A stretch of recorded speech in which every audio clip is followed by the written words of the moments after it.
"You're not our son anymore." My mother's voice was shaking when she said it, but she didn't take it back. My father stood behind her, jaw tight, eyes hard like stone. My older brother wouldn't even look at me. I remember laughing at first because it felt unreal, like a scene from a movie. We had just finished Sunday dinner, my favorite ritual growing up hand now. I was standing in the same living room where we used to play board games, being told to get out. "If you walk out that door," my father said, "don't ever come back." I walked out with nothing but a duffel bag and my car keys. By the time I reached the end of the driveway, my brother had already blocked me on social media. My mother didn't call. And just like that, I didn't have a family anymore. What makes it hurt even now is that we used to be close, really close. We weren't perfect, but we were solid. Friday night pizza, holidays where everyone squeezed into the kitchen laughing too loud. My dad taught me how to fix things with my hands. My mom used to text me randomly just to say she loved me. My brother and I fought like brothers do, but we had each other's backs when it counted. Or at least I thought we did. The misunderstanding that destroyed everything started small. It always does. My uncle's business was struggling, and I had been helping him with some accounting work on the side. I had just graduated college and was trying to build experience. When the business collapsed a few months later, money was missing. A significant amount. I didn't even know there was an investigation happening until my father called me into the living room one evening, holding printed bank statements like they were evidence in a courtroom. "You had access to these accounts," he said flatly. I felt confused before I felt hurt. "Yeah, for bookkeeping. Uncle Ray approved everything." My uncle wouldn't look at me. He just kept shaking his head, saying, "I trusted you." My brother chimed in, talking about how I'd always been ambitious. The word sounded like an accusation. I kept explaining. I pulled up emails, I showed timestamps, but once doubt enters a room, it spreads fast. My aunt started crying.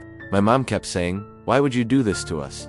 I hadn't done anything, but suddenly I was defending myself against people who had already decided I was guilty. The next week was a blur of whispers and cold stares. Extended family members stopped responding to my messages. My cousin posted something vague online about betrayal and blood, not meaning loyalty. No one asked for my side. They just accepted the narrative that made the most sense to their anger. Then came that Sunday dinner, the final one. My father said the family couldn't move forward with someone like me around. My mother cried but didn't defend me. My brother said trust, once broken, can't be repaired. And when I begged them to at least wait for proof, my father said, "The proof is that the money is gone." It didn't matter that I had documents showing the transactions were authorized. It didn't matter that I had nothing to gain from stealing from my own uncle. What mattered was that they needed someone to blame, so they blamed me. The first night alone felt surreal. I slept in my car in a grocery store parking lot because I didn't have enough saved for a deposit on an apartment. I kept staring at my phone, expecting a message. A come home. Oh, we were wrong. Nothing came. The humiliation hit harder than the fear. Word spread quickly in our community. Family, friends stopped greeting me. One even pulled their kid away from me at a gas station, like I was dangerous. I wanted to scream the truth at everyone, but it felt useless. Once your own family labels you a thief, the world doesn't need much convincing. Survival became my focus. I picked up shifts at a warehouse. I worked late nights delivering food. I found a cheap studio apartment with peeling paint and thin walls. Every time I handed over money for rent, I felt the weight of doing it alone. No safety net. No one to call when things broke. No one to sit across from at dinner. The emotional isolation was worse than the financial strain. Birthdays passed in silence. Holidays became just another workday. I would scroll through photos of my family gathered around the table, my empty chair not even noticeable. That's what hurt most. They moved on icily, like erasing me didn't cost them anything.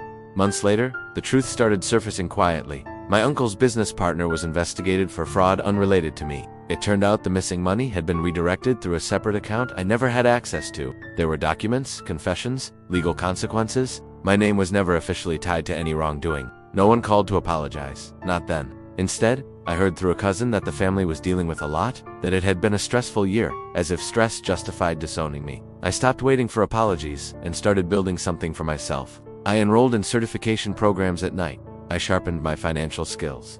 Ironically, the very accusation that destroyed my reputation pushed me to become exceptional at the field they claimed I abused. Years passed. Slowly, my career gained traction. I joined a respected firm. I worked relentlessly. Promotions came. Clients trusted me with high-level accounts. The same relatives who once whispered about me began hearing my name in professional circles, but they didn't connect the dots at first. I bought a small house. Nothing flashy, but it was mine. Every payment was proof that I survived what was meant to break me. Then one afternoon, my phone lit up with a name I hadn't seen in years. My brother? I stared at it until it stopped ringing. A minute later, my mother called. My chest tightened in a way I hadn't felt in a long time. I answered. Her voice sounded older, softer. She asked how I was like we had spoken last week. Then she got to the point. My father had made a risky investment. It failed. They were facing foreclosure. Legal bills from my uncle's situation had drained savings. They needed help. Financial help. For a moment, I couldn't speak. The irony was suffocating. The same family that threw me out over money now needed mine. Anger bubbled up first. I remembered sleeping in my car. I remembered holidays alone. I remembered my father saying, "You're not our son anymore." I wanted to repeat those words back to her, but beneath the anger was something else. Pain. A deep ache that no success had fully erased. I had wanted their love for so long. Now they wanted my resources. We met at a cafe a week later. My father looked tired. My brother avoided eye contact. My mother reached for my hand, and I pulled it back gently. Not out of cruelty, but clarity. "We made a mistake," my father said finally. The words were stiff, like they hurt to form. "We should have waited. We should have listened." I nodded slowly. "You didn't just make a mistake," I replied. "You erased me." Silence stretched across the table. They explained the financial situation in detail, outlining exactly how much they needed. It was a large sum, but not impossible for me anymore. That realization alone felt surreal. The kid who once slept in a car was now the most financially stable person at that table. I told them I needed time to think. Driving home, my emotions battled each other. Part of me wanted to help instantly, to prove I was still loyal despite everything. Another part wanted to protect the peace I had fought so hard to build. In the end, I made a decision that surprised even me. I offered to help, but not as their son, trying to win back belonging. I offered structured support, legal contracts, clear repayment terms, boundaries. I would not bankroll denial or rewrite history. If they wanted my help, they had to fully acknowledge what they did. They agreed. The money transferred. The foreclosure was avoided. But something else shifted permanently. I no longer felt like the discarded one begging for acceptance.